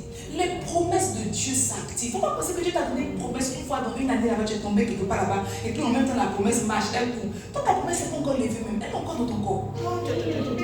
Les promesses s'activent. Ils avaient déjà donné la promesse à Abraham. Mais si c'est quelqu'un avec promesse, ça c'est Abraham. Va dans la maison de ton père, je vais te faire tant, je vais te faire tant. Abraham a bâti les hôtels. Mais il se rendait compte que les années étant en train de passer, il ne devenait rien. La promesse n'était pas en train d'être activée. Là, puis quand il a vu les gars, il s'est dit que c'est ma chance. C'est ma chance. Il dit, n'oubliez pas l'hospitalité, car en les instant, quelques-uns ont logé des anges sans le savoir. Tu peux loger des anges en étant hospitalier. Mais tu vois, tu reçois les gens, tu dis que, ah bon, c'est ce qui est là, il faut te coucher là. Faut te coucher là. Et t'envoyer pas. C'est pas l'hospitalité. C'est pas l'hospitalité. Quand on dit que je suis hospitalier là, dès que tu reçois et tu donnes ton lit, toi tu dois partir. Non, faut te débrouiller ça là. Faut prendre pas une attaque te coucher. Ah, c'est ce qui est là, hein. C'est ce qui est là. En tout cas, faut dormir demain, on va voir. C'est pas l'hospitalité. Tiens, pourquoi c'est pas l'hospitalité? C'est pas l'hospitalité. Dis-le bien, c'est pas l'hospitalité. C'est pas l'hospitalité. Faut poser des actions prophétiques. Faut poser des actions prophétiques. Faut poser là. Sinon, vraiment, les anges seront avec toi. Sinon, les anges allaient passer. Ils allaient juste passer pour continuer leur chemin. C'est Abraham qui les a fait arrêter. C'est ta générosité, ton hospitalité qui peut faire arrêter un ange auprès de toi. Mais toi, tu le vois passer, il passe, il dit que, hey, Seigneur, même prière, visite-moi aussi. Tu as visité ma soeur, mais ta soeur a fait quelque chose pour les retenir. Toi, tu les as vus passer, tu t'es dit que ces 3 hommes n'ont qu'à marcher. Il ne faut pas, mais ils vont voir mon père. Mon père qui n'a pas, ils vont voir, ils vont dire qu'ils ont plus faim. Tu n'es pas hospitalier. Dis à ton frère, tu n'es pas hospitalier. Dis-lui, tu n'es pas hospitalier. Et ça, c'est que c'est l'hospitalité de Rebecca qui a fait qu'elle a épousé Isaac. C'est son hospitalité qui a fait qu'elle a épousé Isaac. Tu es méchant, tu es méchante. Tu caches ça sur la fête de gens, je vais, comme la dimanche, j'ai pressé sur épargné, tu es caché ta méchanceté dedans. Tu es méchant. Tu es méchant. Il y a des comportements que les gens ont là. Quand tu regardes, tu sens que ceux-là, ils sont méchants. C'est pas que les gens qui ont épargné, mais ils sont méchants. Tu es méchant. Elle dit que tu vois, elle est venue d'elle-même. Elle dit que je vais donner à boire au chameau. Elle a puisé pour tous ces chameaux. Elle a puisé, lui a donné à boire. Elle a proposé même de l'emmener chez son papa pour qu'il se repose. C'est-à-dire qu'elle avait déjà quelques prédispositions. C'est vrai que l'ange n'a fait que l'identifier. L'ange n'a fait que les connecter. Mais quand tu regardes, elle avait les prédispositions. La petite, quand Isaac a rencontré Rebecca, il fut consolé de la mort de sa maman.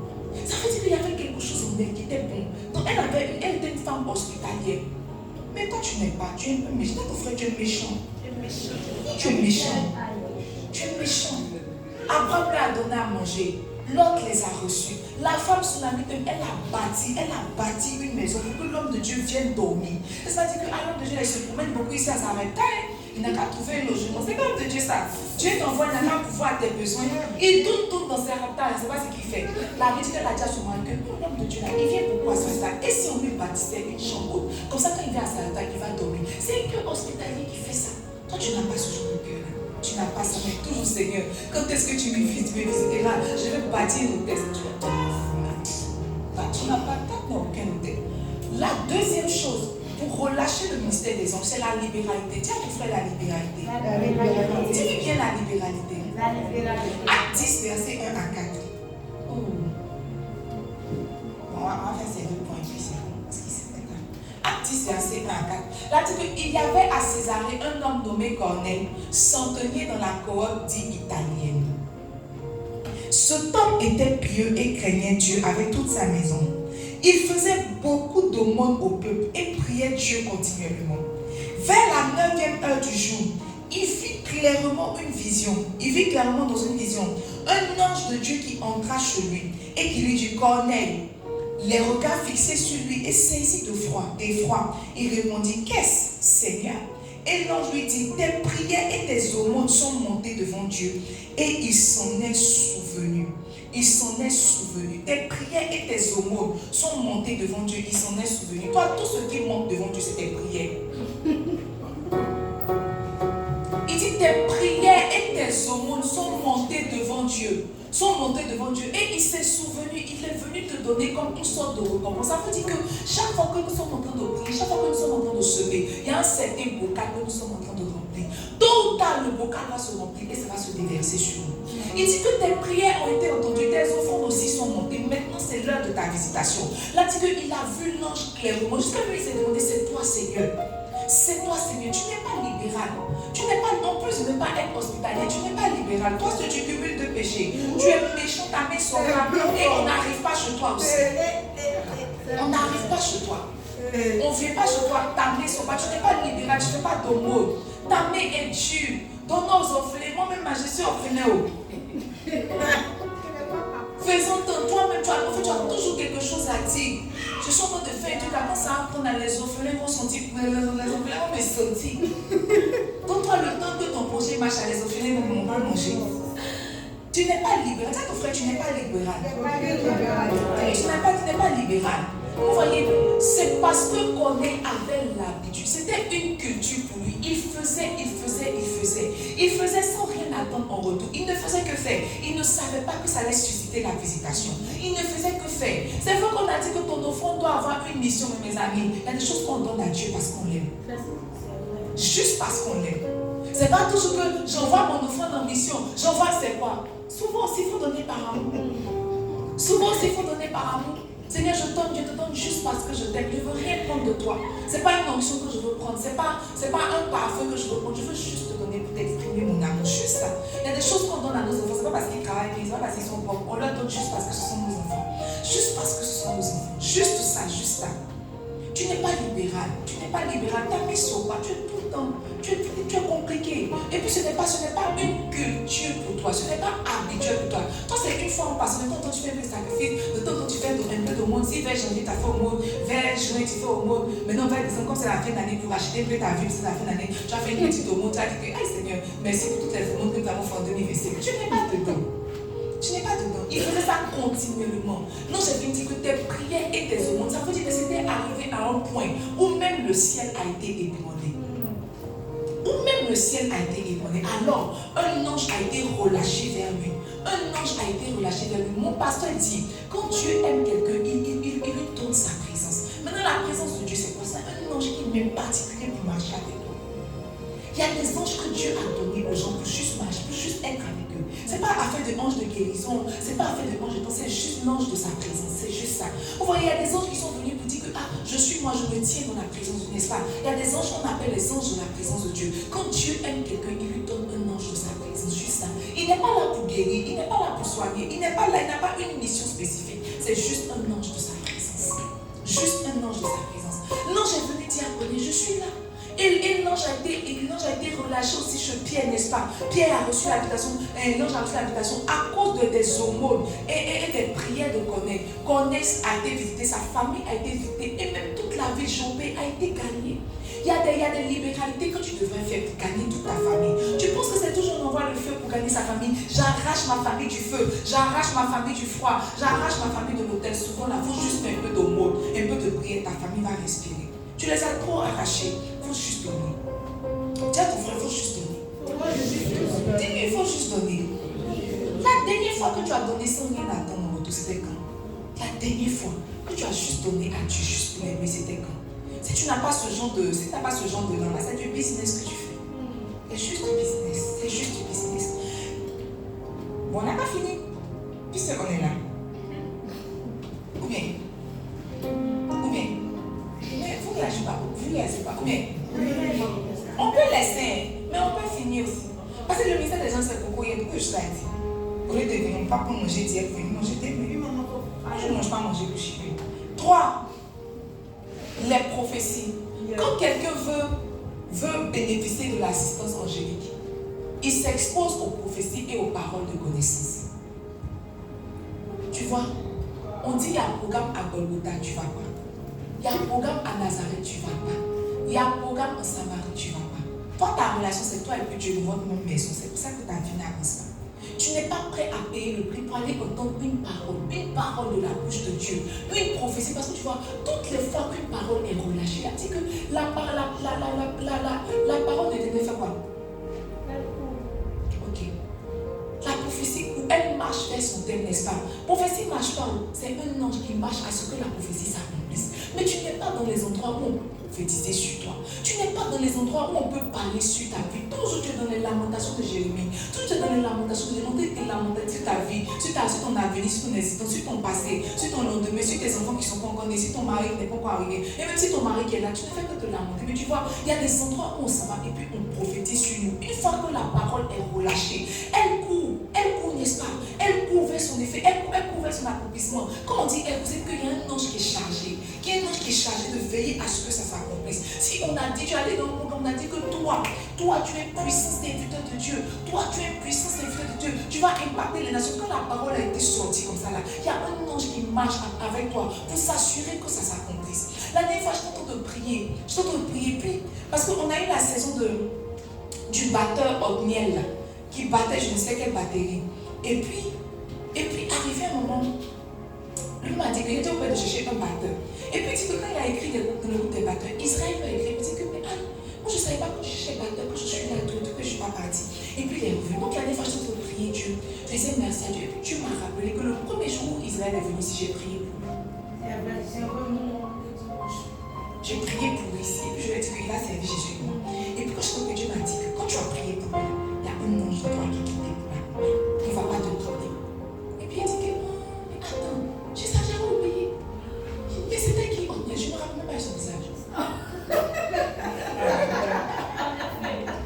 Il ne voit pas c'est qui. Si vous voyez me souvenir, il ne voit pas. Oh, je vais le mettre dans les yeux. Mais tu vois de qui il voit? Moi, je me souviens que d'Israël. C'est Israël, je connais. Toi, tu connais quelqu'un d'autre?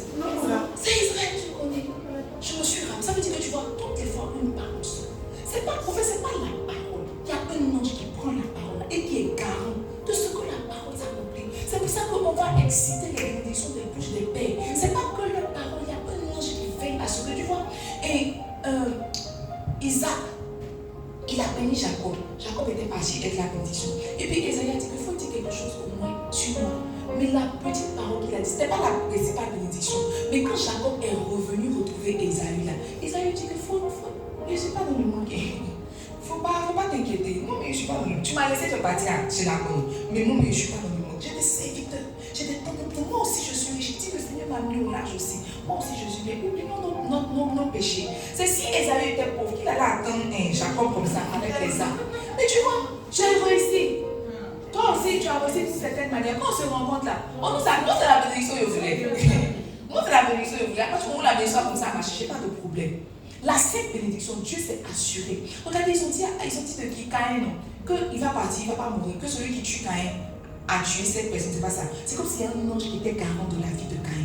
Quand il a dit à Abraham que je vais veiller sur ta postérité, même quand Ismaël était dans le désert et qu'il était, c'est ça, c'est Agar qui pleurait. Mais il a dit que l'ange est venu, il dit que j'ai entendu les cris de l'enfant. C'est pas l'enfant qui pleurait, c'est Agar qui pleurait. Mais c'est comme si quand une parole est relâchée, il y a un ange qui est là, qui s'assure que la parole s'accomplisse. Mais toi, tu n'es pas là où on prophétise, tu n'es pas là où on donne des paroles de connaissance. Tu es partout sauf dans les lieux spirituels. Tu es partout sauf dans les lieux spirituels. On va faire un programme spécial. Allons, tu n'as pas de transport. On va faire quelque chose, faisons, tu n'as pas. Toi, tu n'as toujours rien. C'est pour ça que ta vie est au même niveau. Tu ne t'exposes pas aux paroles prophétiques. Tu ne t'exposes pas aux paroles prophétiques. Tu ne t'exposes pas. Tu ne t'exposes pas. Tu ne t'exposes pas. Tu ne t'exposes pas. Tu ne t'exposes pas. Des fois, j'étais là, je parlais, Bishop Aïe, il dit que, de toute façon, tu viens à tous les programmes là. J'ai hâte de voir dans 10 ans quelle saveur ton ministère aura. Je pense que il me dit que je pense que ton ministère aura une saveur particulière parce que tu as tellement mixé les épices. Il dit, attends, toi tu sais me parler. Il dit, attends, toi tu sais me parler. Mais quand tu me parles un peu, c'est un peu poétique là. Il dit que j'ai hâte. Vous voyez, quand il a dit ça, ça veut dire qu'au minimum, j'aurai 10 ans de ministère. Ça c'est le minimum. J'aurai au moins 10 ans de ministère. Quand il vous dit que vous enterrez, et c'est sur quoi il compte? Minimum, j'aurai 10 ans de ministère. Il dit, j'ai hâte de voir ce que ton ministère va donner dans 10 ans. Si l'homme de Dieu a relâché, ça veut dire que le minimum de mon ministère, c'est 10 ans. C'est 10 ans, c'est 10 ans, c'est 10 ans. Pour faire la question m'a dit, il dit que, mais si ça, ce sont des œuvres à 2 ans de ministère, que, je prie Dieu pour vivre longtemps, pour voir le signe que tu seras. J'ai dit, Jésus, Jéhovah, je suis ici. Moi, je savais. Je sais, en fait, je sentais, mais comme tu m'as confirmé, sinon moi je sentais. Il y a un nom de Dieu qui m'a écrit, j'ai compris que regarde, que Dieu me venait sur YouTube, j'ai vu ta page, j'ai vu ton message là. Et puis ton message de dimanche là que j'ai écouté, Anna Crino, je me dis que, ah, parfois arrêter. Parfois arrêter. Il dit, mais pendant que tu prêchais, j'ai vu quelque chose dans ta main. Je dis, attends, tu parles de quoi comme ça? Faut me parler, tu veux parler de quoi comme ça? Il faut me parler, il dit que j'ai vu quelque chose dans ta main. Il dit que j'ai vu quelque chose dans ta main. J'ai vu comme quelqu'un arrive à côté de toi, ou quelqu'un que tu dois bousculer. Que ce n'est pas ton vrai ministère que tu dois faire. Que quand tu vas le bousculer, ton ministère va faire bouffer. Il dit, attends, quand il y a écrit, quand il est fini là, il est écrit. Il y a écrit, quand il est fini là, il va creuser, il va aller en profondeur, n'est-ce pas? Ce qui est court sera tes coups. Je dis, attends, tu te mets pas où on peut parler sur toi. Tu te mets pas où on peut prophétiser. Ici, il dit, ainsi en est dit de ma parole, qui ne retourne pas à moi sans avoir accompli ce pourquoi elle est sortie. Chaque parole de Dieu qui sort, il y a un ange qui est gage, qui est garant de la parole, qui doit faire s'accomplir sa parole. Tu n'es pas là, tu es au milieu de tes amis. Aimez la présence de Dieu. Soyez partout là pour là. Il y a le funérail de mon oncle vendredi 20. Et puis mon pasteur de mon tien serré. Parce qu'il n'est pas là. Tu sais pas. Tu sais pourquoi tu officiellement mix. Il me dit que dans mon esprit même là, il n'y a pas d'ambiguïté. Il se dit que lui a dit, Dieu a laissé que là, comme moi, je vois ce que Mathia a levé. Et vu son visage, mais c'est à son niveau. C'est à son niveau, il faut l'enterrer samedi, il faut revenir à midi. Je lui ai dit que, excusez-moi, il y avait une petite urgence là. Mais tu vois, Jésus nous a dit qu'on peut laisser les morts enterrer leurs morts. Moi, je ne peux pas laisser le programme. Pour moi, il y a eu que mon église grandisse comme ça. Il a laissé le programme pendant enterrer, me coucher sur tout ce qui se passe. Mon collègue dit, il va venir. Mon collègue qui va venir me chercher. Il m'a venir me chercher. Mais je veux dire que je ne peux pas laisser aller dans ce lieu, je ne peux pas laisser un endroit où je vais partir. Peut-être que tu vas me localiser. On va me parler. Quelle poubelle. Et puis partir m'a senti que pourquoi mon nom? En fait, le choix pour moi, le choix est déjà fait. La dernière fois on est parti à la conférence, j'étais assise. Et puis après là, quand j'ai parlé avec le père Zébédée, il m'a dit des choses, mais ça change, c'est comme si ça changeait la vision que j'avais de mon esprit. En fait, ça a tout changé dans mon esprit. J'ai dit merci à Jésus de ce qu'il m'a exposé à ça. Je ne suis pas tombée, mais il y a une sagesse qu'il m'a donné du repos. Je faisais le ministère avec beaucoup de stress. Il m'a donné du repos. Et mon enfant, certainement, il faut me dire quelque chose. Mais toi, tu ne vas pas où? Tu vas me dire que quand on va partir de la bouche, tu vas pas dire parce que tu n'as pas de transport. Mais toi aussi, tu veux marcher avec les anges. Toi aussi, tu veux marcher avec les anges. Dis à ton frère, toi aussi, tu veux marcher avec les anges. Faut lui dire, toi aussi, tu veux marcher avec les anges. Toi aussi, tu veux marcher avec les anges. Là, le quatrième truc, c'est la prière, c'est la dernier point. Prenez votre main en patience. Acte 12, verset 3 à 7. Acte 12, verset 3 à 7. Voyant que cela était agréable aux Juifs, il fit encore arrêter Pierre. C'était pendant les jours des pains sans levain. Amen. Après l'avoir saisi et jeté en prison, il le mit sous la garde de 4 escouades de 4 soldats chacune, avec l'intention de le faire comparaître devant le peuple après la Pâque. Pierre donc était gardé dans la prison, et l'église ne cessait d'adresser pour lui des prières à Dieu. La nuit qui précéda le jour où Hérode allait le faire comparaître, Pierre, lié de 2 chaînes, dormait entre 2 soldats, et des sentinelles devant la porte gardaient la prison. Verset 7. Et voici un ange du Seigneur survint, et une lumière brilla dans la prison. L'ange réveilla Pierre en le frappant à omoter, en disant, lève-toi promptement. Les chaînes tombaient de ses mains. Allons. C'est fini. Et l'ange lui dit, mets ta ceinture, tes sandales, et il fit ainsi. L'ange lui dit encore, enveloppe-toi de ton manteau. Allez, hop, suis-moi. La Bible dit qu'ils avaient fait tuer Jacques. Hier, j'ai commencé à méditer le livre de Jacques. Et je me suis rendu compte que le livre de Jacques a été écrit avant tous les autres livres de l'apôtre Paul. C'est comme si après Jean, après Acte des apôtres, là, on allait, sinon avant, c'est ça? Non, parce que Acte même, Paul rentre en truc, non. Paul n'était pas encore là, quand on avait écrit, quand Jacques a écrit son livre. Donc peut-être il y a un concours de circonstances qui fait qu'il est derrière la vaccine. Hier j'ai appris ça, j'ai dit, parce qu'il est demandé, c'est pas, il est vite mort. C'est quand il a écrit. Parce Parce que c'est lui, on a tué le premier. Donc la Bible dit qu'ils avaient tué Jacques. Comme Hérode a vu que tuer Jacques plaisait au peuple, il a attrapé Pierre aussi et il avait pour projet de faire comparaître Pierre après la Pâque, n'est-ce pas, pour le faire tuer. Mais la Bible dit que ce qui a fait la différence, c'est que l'Église s'est mise à prier pour Pierre. L'Église s'est mise à prier pour Pierre. La conséquence, c'est quoi? C'est que un ange a été relâché auprès de Pierre. L'ange est parti faire sortir Pierre de la prison et le ramener là où on entend de prier. Mes amis, il n'y a pas quelqu'un qui ne prie pas et qui peut voir le ministère des anges. Il n'y a pas. Pour bénéficier du ministère des anges, c'est minimum une vie de prière. Chaque fois que quelqu'un est en train d'activer sa langue, chaque fois que quelqu'un est en train d'activer sa langue, il est en train d'exciter le ministère des anges. Mes amis, pourquoi je suis sûre qu'il y a des anges qui marchent avec moi? Parce que je prie. Parce que je prie. Je ne sais pas si toi tu pries, mais moi je prie. Priez quand on prie là. Je prie. Je prie. Quand je prie, je sens que je ne prie pas seul. Souvent je prie, je suis fatiguée. Moi, je sens qu'il y a la vie, il y a quelqu'un qui vient me soulever comme ça pour me donner encore un peu de force pour continuer. La Bible dit que Jésus était au passage, non. Il était en train d'agoniser, ça n'allait pas. La Bible dit que quand il a prié, des anges sont venus le fortifier. Tu ne pries pas, tu veux bénéficier du ministère des anges. Quand quelqu'un est en train de prier, les anges sont relâchés. Pendant que tu es en train de prier, tu peux parler la langue des anges, même ils entendent leur langue comme ça. Ils sont dans l'atmosphère. Mais toi, ça ne t'intéresse pas. Seigneur, merci pour cette journée. Oh, éternel, mon Dieu, mon roi, tu es bon, tu es merveilleux. Quel Dieu est grand. L'éternel fort dans les combats. Barricade-moi de ton feu, que ta gloire descende dans cette maison. Amen. Et tu termines en anglais. Jésus. Viens nous chercher. La langue est un puissant activateur d'activité angélique. Mes amis, si Dieu ouvre vos yeux pour voir l'activité angélique qui se passe quand vous êtes en train de prier, vous n'allez pas arrêter de prier. Oh, il dit Seigneur, ouvre ses yeux qu'il voit. Si Dieu te faisait voir que pendant que tu pries, les anges sont en mouvement, les anges sont relâchés, tu n'allais jamais arrêter de prier. Quand quelqu'un veut bénéficier du ministère des anges, quand quelqu'un veut voir les anges en action dans sa vie, il prie. Il prie. Il prie. Quand quelqu'un veut l'ange de la présence de Dieu, il a une forte intimité. Tu veux l'ange de la présence de Dieu, tu n'as pas d'intimité. Toi, toutes tes prières, c'est fire, fire, fire.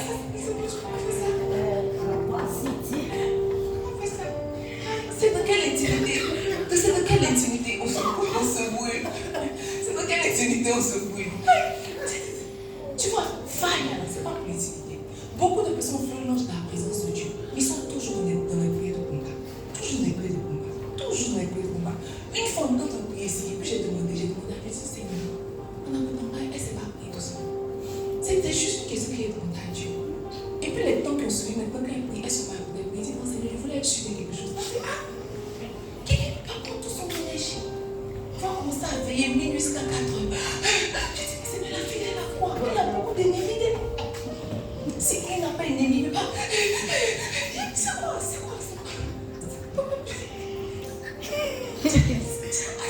C'est asthmatique. Tu vas finir par être asthmatique. Tu vois, tu peux prier, ça peut commencer toujours par le feu. Tu vois, il y a un petit moment où là, tu vas chez toi et puis tu l'as vous êtes ensemble. Une fois même, j'ai dit que j'ai pris un temps pour méditer. Il était 3 heures. Il dit, quand elle l'a lancé, non, j'ai dit, Jésus, qui fait ça dans le qui fait ça dans la maison de Dieu? Qui fait ça dans la maison de Dieu? 3 heures. 3 heures, c'est le seul d'intimité. Même les mariés, même à 4 heures, ils se touchent. Même les mariés à 4 heures, tu vois quelqu'un amener sa main. Mais toi, c'est 4 heures, tu as pu lever pour.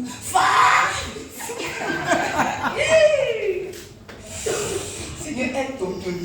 C'est parce qu'on a en Afrique que toujours nous devons ouvrir le feu. Si on était en Europe, nos prières n'allaient pas.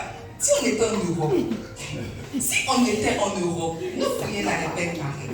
Je suis sûre que les pasteurs, ils vont là, ils ne prient pas comme nous. Toujours. Et puis tu peux même juste dire le feu, mais tu vois, tu veux même une ambiance de terreur. Tu vois, c'est pas truc. Quand quelqu'un veut marcher avec les anges, il prie. Quand quelqu'un veut l'ange de la présence de Dieu, il est dans l'intimité. Mes amis, il n'y a rien qui relâche le ministère des anges comme la prière. S'il y a un conseil que moi je peux te donner en tant que pasteur, tu sais, il ne faut même pas essayer de te sanctifier. Il ne faut pas essayer, il faut juste prier. J'ai vu de mes yeux que, en fait, j'ai expérimenté que la prière redresse les vies. La prière redresse les pas. Quelqu'un peut s'égarer, mais à force de prier, s'il est toujours en train de prier, ses pas vont se redresser. Tu vois, la vie chrétienne, c'est pas une affaire, on ne fait pas beaucoup d'efforts de s'éduquer. Il faut juste prier. Il faut juste prier. En fait, il faut juste prier. Assure-toi de toujours prier. Assure-toi de toujours prier. Assure-toi. Tu vas voir, tu ne vas jamais manquer de secours, n'est-ce pas? Et la dernière chose que tu peux faire pour activer le mystère des anges, c'est le nom de Jésus. Dis à ton frère le nom de Jésus. Dis à ton frère le nom de Jésus. Eh, mes amis, Psaume 91, verset 14, il dit, puisqu'il m'aime, je le délivrerai, je le protégerai, puisqu'il connaît mon nom. Tu n'as pas idée de la puissance qu'il y a dans le nom de Jésus. Pour toi, Jésus, c'est que prénom. Ah, il peut se monter ton pied comme un caillou. Jésus. Il peut se monter Jéhovah, Jésus, Jesus. Mes amis, Jésus, c'est beaucoup plus que nom. Jésus, c'est ton règne. Jésus, c'est une autorité. La dit que le nom de l'Éternel est une tour forte dans laquelle le juste se réfugie. En fait, quand tu libères le nom de Jésus dans l'atmosphère, les anges sont obligés de se mettre en mouvement. Parce qu'il a reçu le nom au-dessus de tous les noms. Et à la mention du nom de Jésus, tout genou dans les cieux, sur la terre, sous la terre, dans les hauteurs comme dans les profondeurs. La Bible dit que le jour que Jésus a versé son sang, qu'il a dit tout est accompli, Jésus, Seigneur, dans tes mains je remets mon âme, qu'il a fait son soupir et qu'il a rendu l'esprit. La Bible dit qu'il est descendu dans le séjour des morts. Il a pris les morts avec eux, il est parti. Jésus, c'est beaucoup plus que ce que tu penses. Jésus, c'est beaucoup plus que ce que quand tu es là, quand tu te dis Jésus. En fait, il y a les anges sont en train, il y a une cohorte angélique qui commence à se mettre en mouvement parce que ce n'est pas que Jésus. Jésus, ce n'est pas qu'un nom. Jésus, ce n'est pas qu'un nom. Je pense même que Jésus, c'est la clé de notre salut. Jésus, alors tu dis, tu es en train de prier, tu dis, au nom de Jésus, c'est suffisant. Au nom de Jésus, c'est suffisant. Pas beaucoup de choses. On n'a pas besoin de mettre le feu. Tu n'as qu'à dire que tu ajoutes dessus. C'est comme si le nom de Jésus, c'est le cachet. C'est le cachet qu'il faut pour accepter tout ce qu'il faut accepter. Ah, Jésus. Quand quelqu'un est en train de mentionner le nom de Jésus, c'est pour ça qu'il a dit que tu ne mentionneras pas le nom de Dieu. Enfin, parce qu'il y a une puissance qui est relâchée quand son nom est mentionné.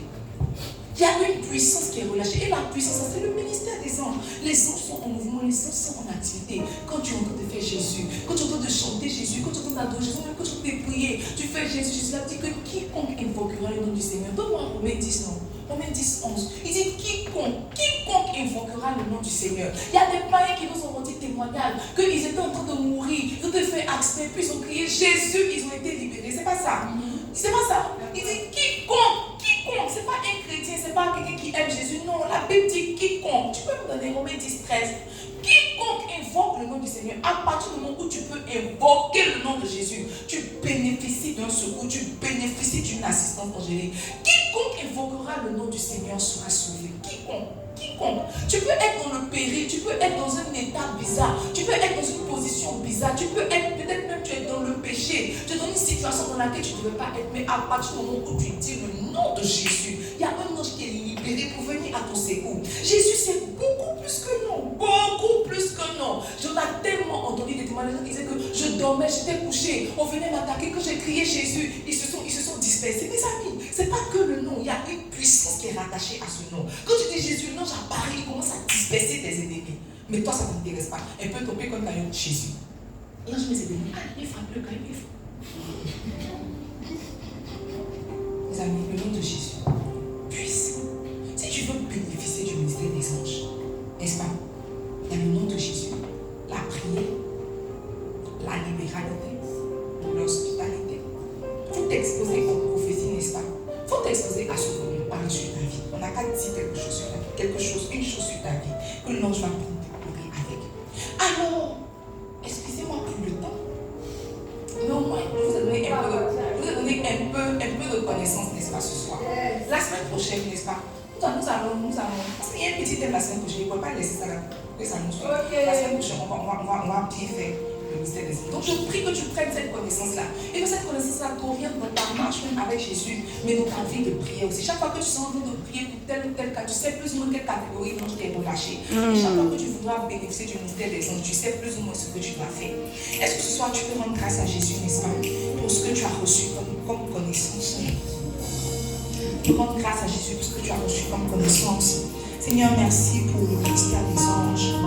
Seigneur, oh, la Bible dit que ta parole est une lampe à nos pieds, une lumière sous nos sentiers. Merci, merci, merci, merci, merci, merci. Merci Jésus, merci Jésus, merci Jésus pour ce à quoi tu nous as exposé ce soir. Merci de nous avoir donné un peu plus de connaissances, un peu plus de connaissances, un peu plus de connaissances, un peu plus de connaissances ce soir. Merci pour ta grâce. Seigneur, nous aussi nous voulons bénéficier du mystère des anges. Alors laisse-nous nous exposer aux prophéties. Laisse-nous nous exposer aux paroles de connaissance. Laisse-nous être des hommes, des femmes de prière. Laisse-nous exercer la libéralité. Jésus, Jésus, Jésus, Jésus, fais-nous grâce. Que jamais ton nom soit mentionné dans nos bouches en vain, Seigneur. Au contraire, que nous puissions prendre conscience de la puissance qu'il y a dans le nom de Jésus. De la puissance qu'il y a dans le nom de Jésus. David dit, je m'écris, loué soit l'Éternel. Et je suis délivré de mes adversaires. Ton nom est beaucoup plus qu'un nom. Seigneur, donne-nous de nous en rendre compte, Seigneur. Fais la libéralité, c'est beaucoup plus que donner. C'est s'associer aux anges, Seigneur. Oh, Seigneur, exercer l'hospitalité, c'est se qualifier pour être visité. Seigneur, je veux appliquer ces clés. Jésus, je veux les pratiquer. Je veux prier, prier, prier, prier. Et chaque fois que je serai en train de prier, que les anges montent et descendent. Que les anges montent et descendent, Seigneur. Que ton trône s'établisse, Seigneur. Et que ta présence ne me fasse pas défaut. Seigneur, moi aussi, moi aussi, moi aussi, moi aussi. Je veux bénéficier du ministère des anges. Moi aussi, Seigneur, je veux l'ange de ta présence. Alors, s'il te plaît, fais-moi grâce. Alors que je serai en train d'appliquer ces clés, laisse-moi goûter à tes anges. Laisse-moi goûter à leur ministère. Laisse-moi bénéficier de leur ministère. Seigneur, merci. Seigneur, merci, merci, merci. Merci pour ta grâce. Merci pour ce message auquel tu nous as exposé. Merci pour ta grâce. Merci, Saint-Esprit, pour ta grâce. Au nom de Jésus-Christ de Nazareth. Amen. Alors, tu vas préparer ton offrande, n'est-ce pas? Tu vas préparer ton offrande. Tu vas préparer ton offrande. Et ce soir, tu vas venir semer. Tu vas venir apporter.